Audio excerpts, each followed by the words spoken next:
동방으로부터 박사들이 예루살렘에 이르러 말하되 유대인의 왕으로 나신 이가 어디에 계시냐? 우리가 동방에서 그의 별을 보고 그에게 경배하러 왔노라 하니 헤롯 왕과 온 예루살렘이 듣고 소동한지라.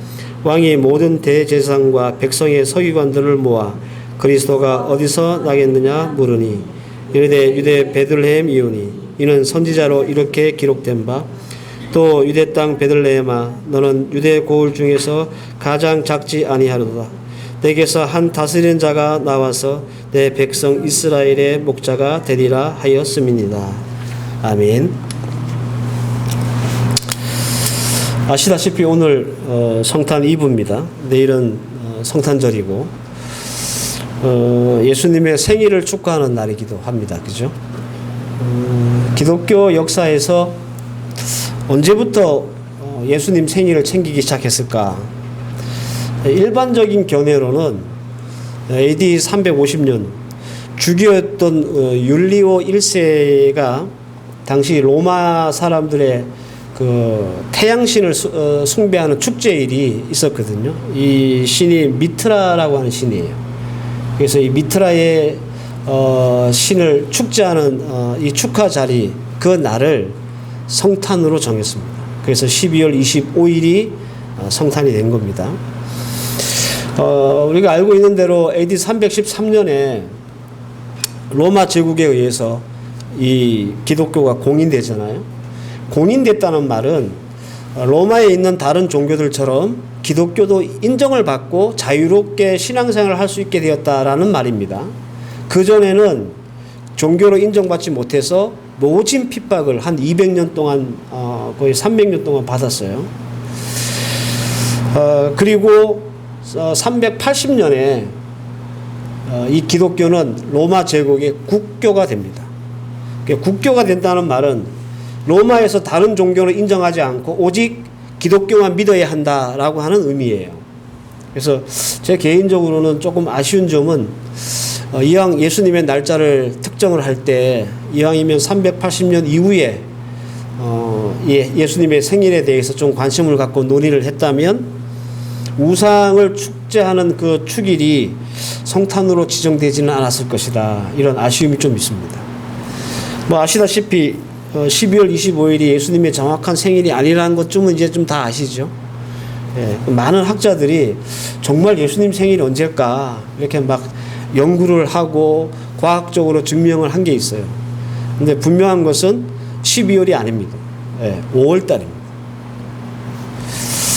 이와는 별개로 예수님 자신의 생일에 대해서 별로 관심이 없었던 것 같아요. 예수님 시대에 가장 가까웠다는 제1세기 초대교회 이 성도들만 보더라도 예수님의 생일에 대한 아무런 기록이 없어요. 그리고 우리 베드로나 바울이라고 하는 대사도들이 쓴 성경이 있잖아요. 그 성경을 봐도 예수님의 생일에 대해 단 한 번도 언급이 없습니다. 성탄이 우리에게 필요하고 또 우리가 꼭 기념해야 되고 지켜야 될 것이라면 아마 예수님이 말씀하셨을 거예요. 그죠? 그리고 베드로나 바울도 굉장히 많이 강조했을 것이다. 하지만 1세기 당시에 초대교회조차도 예수님의 생일을 챙기지 않았습니다. 그런데 예수님이 직접 이렇게 만드시지도 않고 강조하시지도 않았던 이 성탄을 좀 우리가 요즘 너무 과하게 지키고 있지 않는가 이런 우려가 있습니다. 예수님이 정하신 것은 성찬밖에 없어요. 그죠? 그리고 초대교회가 예수님 돌아가시고 교회가 생겼잖아요. 그 교회가 지켰던 절기는 뭐 성탄이나 부활이나 추수감사 이런 거 아니고 부활 후 첫날 뭡니까? 주일이죠. 주일만 정해놓고 지켰어요. 그래서 조금 극단적으로 말씀을 드리면 성탄절이 교회가 지키는 절기가 된 것은 성경적이지 않다 이렇게 말씀을 드릴 수 있습니다.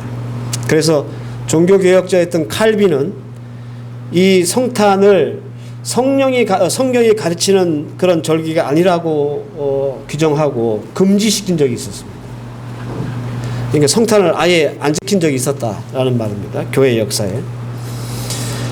이런 역사의 유래나 어떤 사실과는 별개로 성탄절은 크리스마스는 지구촌 모든 사람들이 즐기는 그런 대중적인 절기가 된 것만큼은 분명해 보입니다. 뭐 예수 믿는 사람이나 예수 안 믿는 사람이나 성탄절이면 난리가 나잖아요.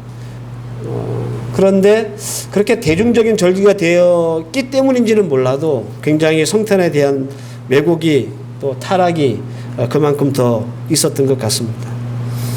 참 이상하죠. 이게 예수님 생일이잖아요. 그죠? 예수님 생일인데 뭐 연인들이 가족끼리 서로 선물을 주고받고 부모는 자녀들에게 크리스마스 선물을 해줘야 되고 뭐 이런 풍조가 지금은 뭐 거의 진리처럼 그렇게 되어 있습니다. 저도 우리 집사람한테 크리스마스 선물을 뺏기긴 했는데 아직 받지는 못했어요.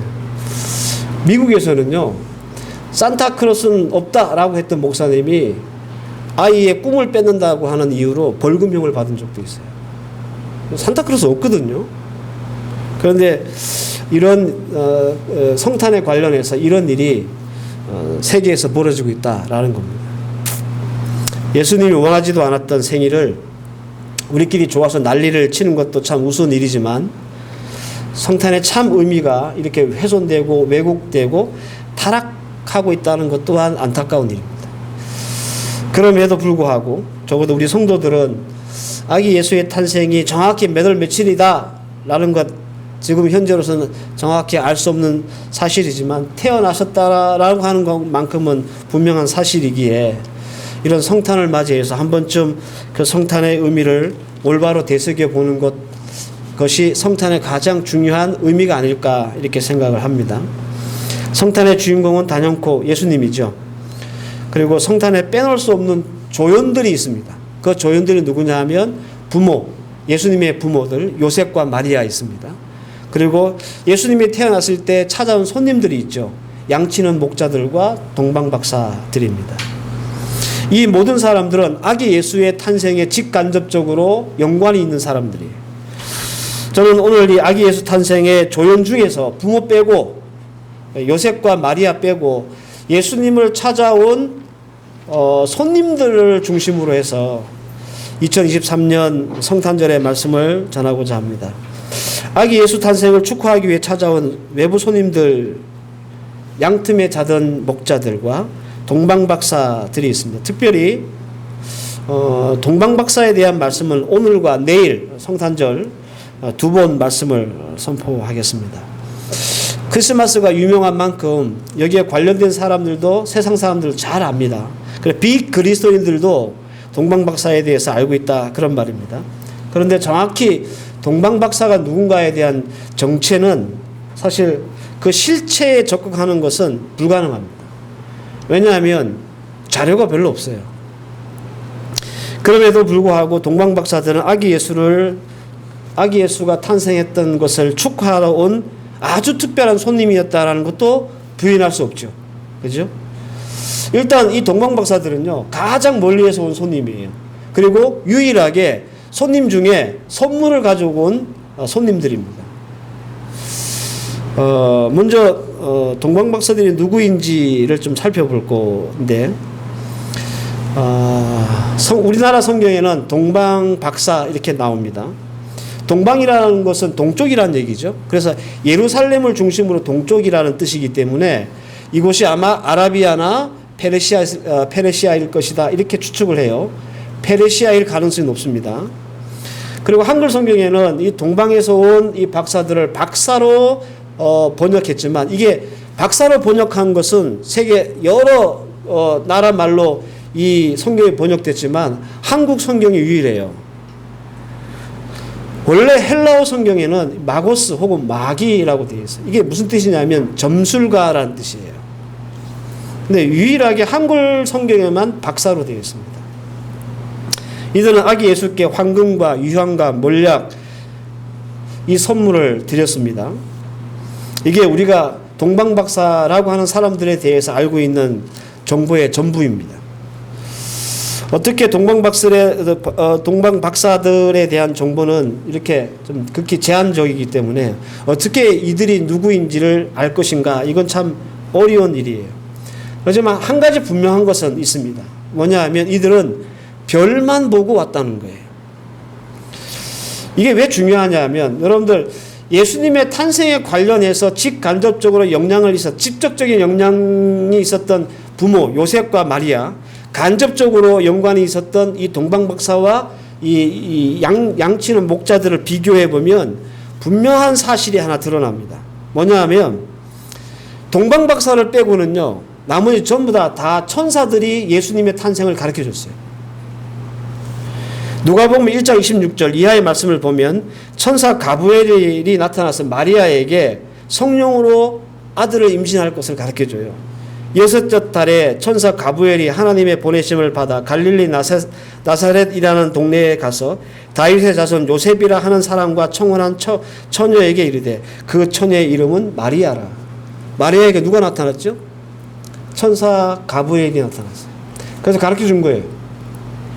그리고 그 남편 요셉, 마태복음 1장 20절 말씀을 보면 이 일을 생각할 때에 주의 사자가 현몽하여 가로되 다윗의 자손 요셉아 내 아내 마리아 데려오기를 무서워 말라. 저에게 잉태한 자는 성령으로 된 것이라. 결혼도 안 했고 합방도 안 했는데 청혼했던 마리아가 임신을 했다는 소식을 들은 거예요. 요셉이. 그래서 이제 파혼하려고 하니까 천사가 나타나서 파혼하지 마라. 네가 청혼한 그 여자 마리아가 임신한 것은 성령으로 된 것이다. 누가 가르쳐 준 거예요? 천사가 가르쳐 줬어요. 그리고 양틈에 자던 목자들 마찬가지입니다. 누가복음 2장 10절 보면 천사가 이르되 무서워 말라. 보라 내가 온 땅에서 미칠 큰 기쁨의 소식을 너희에게 전하노라. 누가 가르쳐 줬어요? 양들을 치고 있는 목자들 한밤중에 자고 있는데 갑자기 천사가 나타나가지고 예수님의 탄생을 알려준 거예요. 천사들이 가르쳐 줬습니다. 보세요. 요셉과 마리아 양틈에 자는 천사들 목자들 다 천사들이 나타나서 예수의 탄생을 가르쳐 줘서 알았거나 또 그 현장에 있게 되었다는 거예요. 그런데 유독 동방박사라고 하는 사람들은 그 흔하게 나타났던 천사가 나타나지 않았습니다. 오직 그들은 별만 보고 별만 따라서 예수님의 탄생을 믿었고 그리고 그 성탄의 현장, 아기 예수의 탄생의 현장까지 오게 된 거예요. 이게 다른 그 성탄과 관련해서 많은 사람이 있지만 이 동방박사들이 그 다른 사람들과 아주 특별한 점입니다. 2절을 보세요. 오늘 본문입니다. 유대인의 왕으로 나신 이가 어디 계시냐? 우리가 동방에서 그 별을 보고 그에게 경배하러 왔노라. 여러분 이 대목에서 우리가 짚고 넘어가야 될 것이 있습니다. 동방에서 온 천문학자들, 이게 점성가들은 별을 연구하는 사람들이잖아요. 이 천문학자들이 봤다는 별이 도대체 어떤 별일까? 한번 생각해 보신 적이 있어요? 동방박사야가 별 보고 왔다는 것은 흔한 얘기이기 때문에 다 아는데 우리가 그들이 도대체 무슨 별을 보고 왔을까? 한번 생각해 보신 적이 있습니까? 제가 사진 하나 보여드릴게요. 성탄 되면 우리 잘 볼 수 있는 그런 아주 흔한 사진이죠. 그죠? 예. 여러분들 그림에 보시는 대로 동방박사들이 저런 별을 보고 왔을까요? 누구나 보면 다 알 수 있는 희한하게 생긴 저 밝게 빛나는 별을, 저 큰 별을 보고 왔을까요?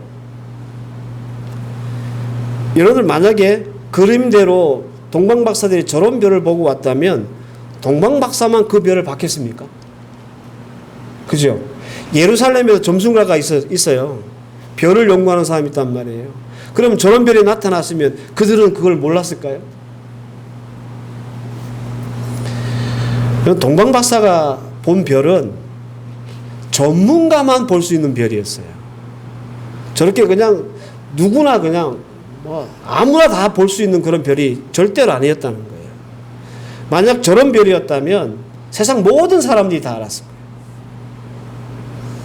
그래서 여러분들 이 별에 대해서 동방박사의 별에 대해서 연구하는 그 천문학자들, 요즘의 과학자들이요, 저 별이 그런 별이 아니라고 지금 주장을 해요. 네. 크게는 세 가지예요. 하나는 해성일 것이다.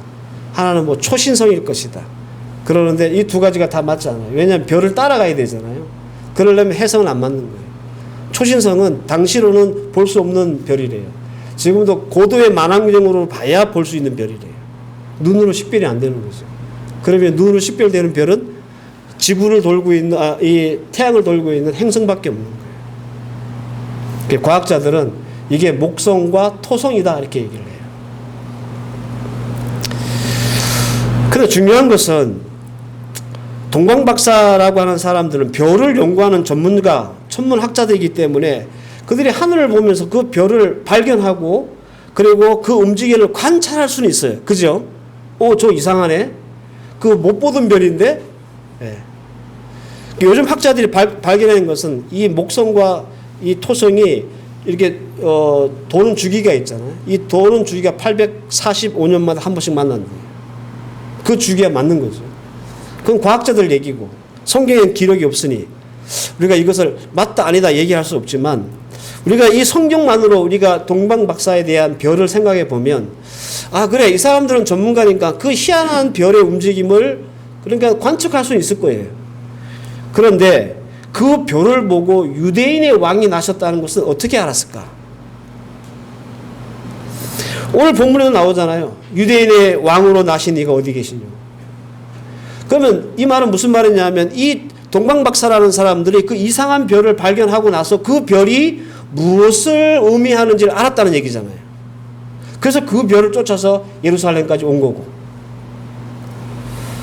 도대체 그들은 어떻게 이 사실을 알았을까? 이제부터 여러분들 이 추측의 영역인데요. 우선 제가 창세기 1장 14절을 읽어드릴게요. 창세기 1장 14절에 이런 말씀이 있습니다. 하나님이 이르시되 하늘의 궁창에 광명체들이 있어 낮과 밤을 나누게 하고 그것들로 징조와 계절과 날과 해를 이루게 하라. 하나님이 천지를 창조하실 때 하늘에 해와 달과 별을 만드셨어요. 그리고 이것들의 역할을 주셨는데 그 역할 중에 제일 먼저 나오는 게 뭐냐 하면 아까 뭐라 그랬죠? 징조 그랬죠. 징조와 계절과 날과 해. 그걸 어떻게 아느냐? 하늘에 떠 있는 해와 달과 별을 보고 알게 하셨다는 거예요. 그러니까 해와 별과 달을 보고 미래를 예측하고 보게 하셨다는 거예요. 그러니까 별을 보면 별의 징조를 보면 무슨 일이 벌어질지 알 수 있게 하나님이 만들어 놓으셨다는 거죠. 예를 들어서 일식과 월식이 있었을 때 세계사적으로 어떤 역사적인 일이 있었는지 우리는 가끔씩 압니다. 이런 것처럼. 그러니까 별을 보고 징조를 예측하는 건 가능하다 그 말이에요. 왜냐하면 성경에 그렇게 말씀하기 때문에 별을 보고 징조를 알 수 있다고. 그런데 그 별의 이상한 움직임과는 별개로 이 별들이 유대인의 왕으로 오실 예수를 뜻한다라는 것은 어떻게 알았을까? 이건 또 별개의 문제잖아요. 이에 대한 합리적인 접근을 위해서 우리는 주목해야 될 한 사람이 있습니다. 그 사람이 누구냐? 다니엘입니다. 다니엘은 유대의 귀족으로서 바벨론에 의해서 유다가 망할 때 제일 먼저 포로로 잡혀갔던 사람입니다. 그가 쓴 다니엘서는 선지서이지만 예언서예요. 우리가 그래서 종말을 예언하거나 종말론을 설교할 때 요한계시록뿐만 아니라 반드시 인용하는 성경이 있는데 그게 다니엘서거든요. 그 다니엘서에는 세상의 종말에 대한 그리고 예수님이 다시 이 땅에 오시는 그 초림에 대한 예언이 되어 있어요. 우리가 잘 아는 대로 다니엘은 포로로 잡혀갔습니다. 그리고 포로로 잡혀간 제국이 바벨론이거든요. 이 바벨론이 메대에 망해요. 메대는 바사에 망해요. 페르시아. 그런데 이 세 개의 제국이 망할 때까지 이 다니엘은 굉장히 고위직 관리로 있습니다. 나라들은 망해가는데 다니엘은 망하지 않는 거예요. 계속 고위직을 유지를 해요. 그리고 이스라엘 백성들이 포로로 귀환하잖아요. 근데 그때 포로로 귀환하지 않아요. 다니엘은. 다니엘서 1장 17절 말씀을 보면 하나님이 이 내 소녀에게 학문을 주시고 모든 서적을 깨닫게 하시고 지혜를 주셨으니 다니엘은 또 모든 환상과 꿈을 깨달아 알더라. 하나님이 다니엘에게 특별한 지적 능력을 주실 뿐만 아니라 환상이나 꿈을 해석하는 능력을 주셨어요. 그 수준이 어느 정도였는가? 다니엘서 1장 20절 말씀에 보면 왕이 그들에게 모든 일을 묻는 중에 그 지혜와 총명이 온 나라 박수와 술객보다 10배나 나은 줄 알았더라 그랬습니다. 그러니까 바벨론이라는 제국 안에도 날고 기는 사람들이 있었을 거 아니에요. 천문학자들이 있었을 거 아니에요. 석학들이 있었을 거 아니에요. 그런데 그 사람들보다 다니엘의 명철함이 10배가 되었다. 그런 말이에요. 바벨론 제국에서 최고의 석학들보다 10배나 우수했다라는 뜻입니다. 따라서 이건 추측하는 건데 다니엘은 분명히 그 제국의 석학들을 가르치고 지도하고 훈련하는 위치에 있었을 것이다. 그러면서 유대인의 왕으로 오실 예수와 그 별에 대한 얘기도 가르쳤을 거예요. 다니엘서 9장 25절 말씀에 그러므로 너는 깨달아 알지어라 예루살렘을 중건하라는 명이 날 때부터 기름 부은 자 곧 왕이 일어나기까지 7이레와 62이레를 지날 것이요. 여기서 기름 부음 받은 자가 예수 그리스도거든요. 다니엘이 예언을 한 거예요. 그 날짜. 아마도 동방박사라고 하는 사람들은 이 다니엘이 가르치고 지도했고 감독했던 제자들의 제자일 수도 있다라는 겁니다. 여기까지가 동방박사들에 대한 이 사람이 어떤 사람들일까라고 하는 그 일에 대한 합리적인 추측이고 합리적인 어떤 의심입니다. 이런 의심이 아니면 이들이 어떻게 그 별을 보고 그 별이 예수라는 사실을 알았는지 해석이 안 되는 거예요. 그렇다면 앞서 말씀드린 동방박사에 대한 정체에 대한 추측과는 상관없이 오늘 예수 그리스도의 탄생의 손님으로 온 이 동방박사를 통해서 우리에게 주시는 말씀의 교훈은 뭘까? 살펴봐야 되겠죠. 가장 큰 말씀의 교훈은 첫째로 말씀을 확신했던 믿음의 사람들이다라는 겁니다. 동방박사들. 2절을 보시면 아주 특이한 한 가지가 있습니다. 박사들은 유대인들의 왕으로 나실 일을 찾고 있습니다. 하나님께서는 앞서 요셉이나 마리아나 양치는 자들을 향해서 천사가 나타나서 예수의 탄생은 예고했어요. 예수가 탄생할 것이다. 하지만 그 탄생할 예수가 유대인의 왕이라고는 얘기한 적이 없어요. 그런데 동방박사들은 천사가 나타나지도 않았는데 태어날 아기가 유대인의 왕이라는 사실을 알고 있었고 알 뿐만 아니라 절대적으로 확신하고 있었다라는 겁니다. 그래서 그들이 물었을 때 유대인의 왕으로 나신 이가 어디 있느냐 이렇게 물은 거예요.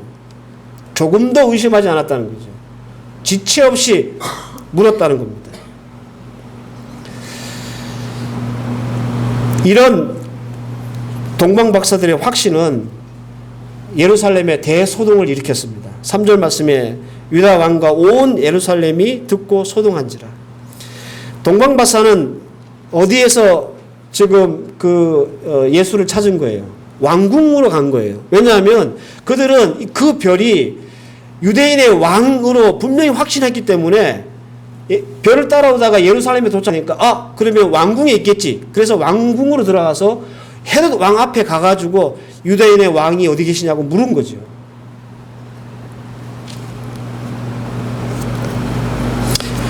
동방박사들은 유대의 왕으로 나신 것을 확실했고 그래서 그들은 별을 따라오다가 예루살렘에 딱 도착하니까 왕궁으로 바로 들어간 거예요. 앞서 합리적인 추측을 통해서 동방박사들의 정체들을 제가 말씀을 드렸잖아요. 이들이 어떤 경로와 동기로 하나님의 말씀을 접했는지 분명하지 않습니다. 아까 말씀드린 이게 추측의 영역이에요. 아마도 다니엘의 역량이 있었을 것이다. 그렇지 않고는 어디에서도 또 합리적인 어떤 그런 추측을 할 수가 없어요.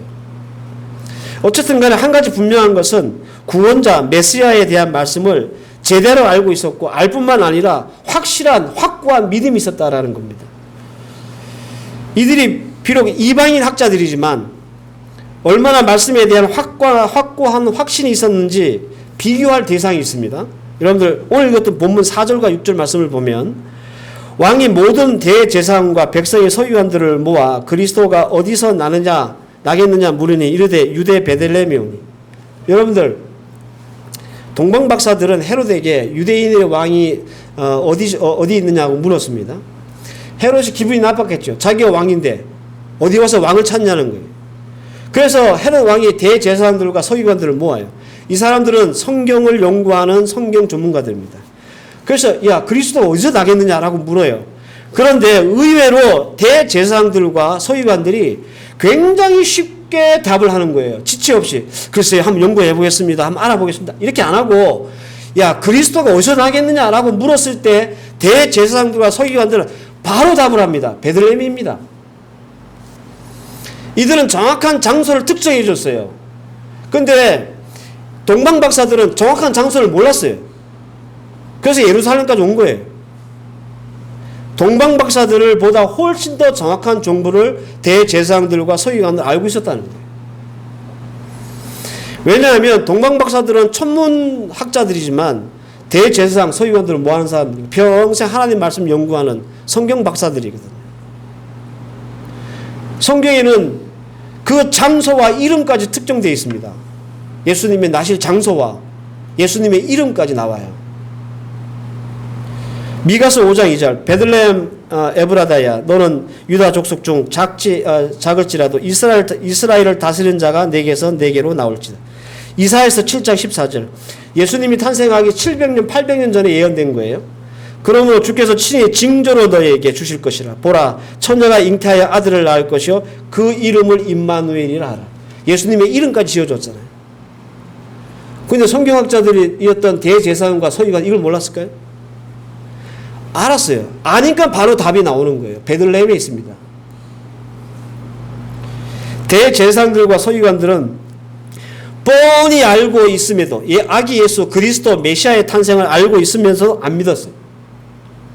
그런데 동방박사들은 별만 보고 믿었다는 거예요. 동방에서 온 점술가들, 이 천문 전문가들은 별을 연구하는 사람들입니다. 성경이나 하나님을 잘 알지 못하는 사람들입니다.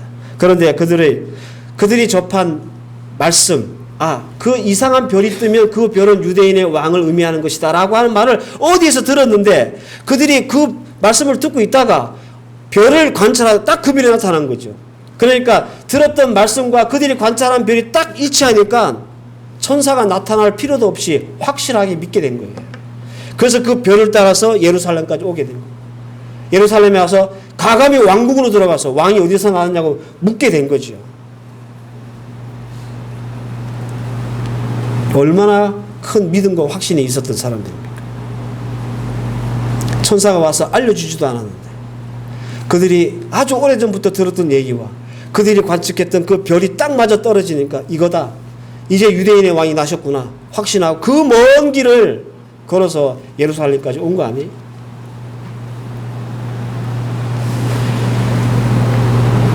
사랑하는 성도 여러분, 어떤 면에서는 우리도 성탄의 손님입니다.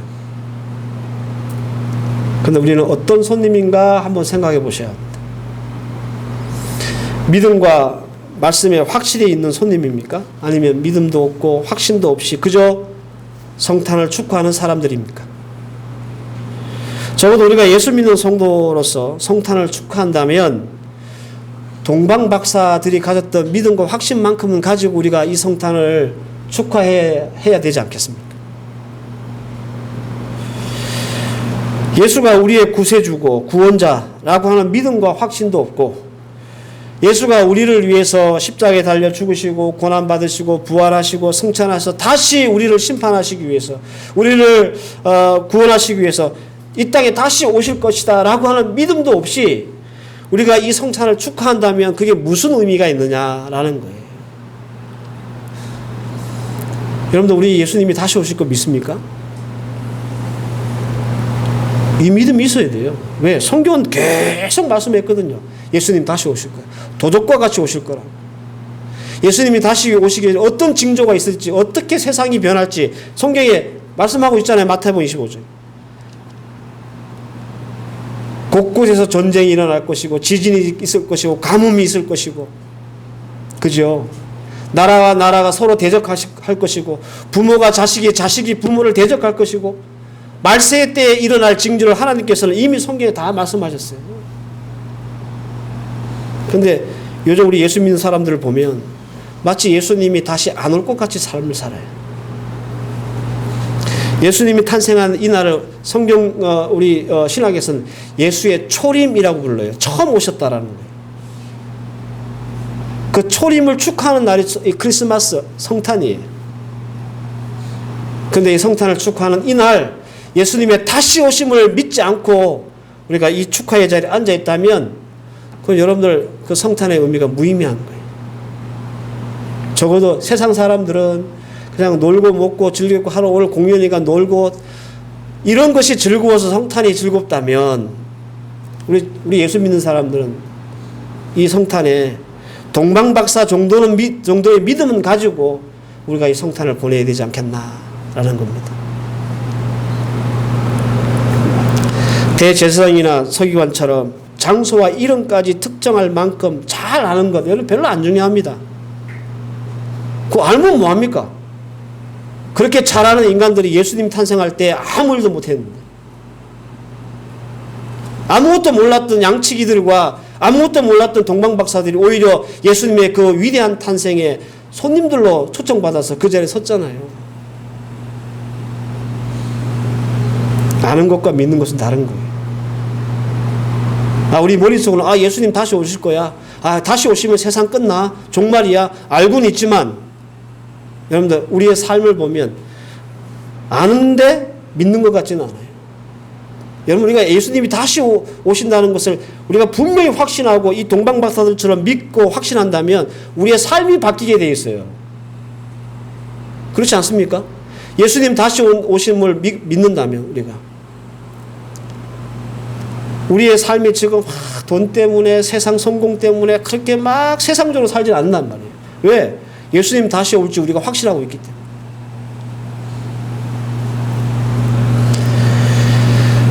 사랑하는 성도 여러분, 동방박사들이 가졌던 말씀에 대한 믿음과 확신을 가지고 2023년 성탄을 맞이하는 여러분들 되시길 바랍니다. 예, 적어도 우리 예수 믿는 사람 이 믿음이 있어야 돼요. 예, 이 믿음이 있으면 우리의 삶도 바뀌어요. 예수님의 이 초림, 예수의 탄생이 기정사실이고 역사적인 사실이면 예수님의 다시 오심도 역사적인 사실입니다. 예수님 다시 오실 때 나는 어떤 모습으로 예수님을 맞이해야 될까? 그 고민을 해야 되잖아요. 그죠? 그러면 우리의 삶이 바뀌게 되어 있는 거예요. 그래서 이 성탄의 믿음, 하나님의 말씀에 대한 믿음과 확신이 중요하다는 거예요. 오늘 주신 말씀 여러분들 잘 붙잡으시기를 바랍니다. 이것이 2023년 성탄을 보내는 우리에게 정말 말씀에 확실한 믿음을 갖고 이 성탄을 보내는 이 모습을 오늘 하나님은 기대하고 계실 겁니다. 동방박사에 대한 설교는 또 내일 성탄절날 다시 한번 더 드리기로 하고 오늘 주신 말씀 잘 기억하셔서 이 즐겁고 기쁜 이 성탄에 하나님이 우리에게 말씀하시는 것 더 굳세게 붙잡고 확신하고 그런 모습으로 이 성탄 보낼 수 있는 저와 여러분들 되시길 바랍니다. 기도하십시다. 하나님, 동방박사들은 천사들이 나타나지 않았습니다. 그럼에도 불구하고 그 별만 보고 예수의 탄생을 알았고 확신했고 믿었고 그래서 그 먼 길을 마다하지 않고 예루살렘까지 찾아왔고 왕이 어디 계시냐 물었고 끝내는 예수 탄생의 현장에 서게 된 손님으로 초청받았습니다. 하나님, 우리에게는 이 믿음이 있습니까? 2023년 성탄을 보내며 우리에게도 동방박사와 같은 말씀에 대한 믿음과 확신을 갖게 하시고 이제 다시 오실 재림의 예수를 굳게 믿고 우리 주님 다시 오실 때 어떻게 주님을 만날 것인가 고민하며 살 수 있는 하나님의 백성들 되게 하옵소서. 예수님의 이름으로 기도하옵나이다. 아멘.